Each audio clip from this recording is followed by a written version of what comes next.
مامۆستا پیاوەکەم لێم تووڕە بوو، تەلاقی خواردووە، گوتی هەر سێ تەلاقم کەوێ، دەبێت لە مانجی ڕەمەزانێ بە ڕۆژ جیماعت لەگەڵ بکەم. دەکرێت سبەی بە ڕۆژی نەبین گونەحبار دەبین یان تا تەلاقی نەکەوێ؟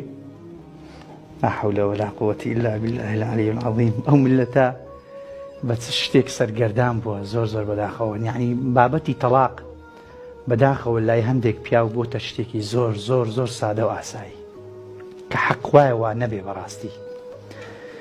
دەڵێ پیاوی من لە مانجی ڕەمەزان تەلاق، یعنی تەدیارە لێی تۆڕە بووە، تەلاقی خواردووە، گوتی تێ دەبێت بە ڕۆژ جیماع لەگەڵ بکەم، یان تەلاقەکەی دەکەوێتن کە لەگەڵم نەکاتن سەرجەیی، یان ئەوە تەیە یعنی دەبێت ڕۆژێک بە ڕۆژی نەبین بۆ ئەو کارە بکەین. حەل چییە؟ چارەسەر چییە؟ حەلەوەیە بە خۆت و بە پیاوەکەت سەفەر بکەن. بۆ نمونە لە مانجی ڕەمەزان دەتوان سەفەرێکی دهۆک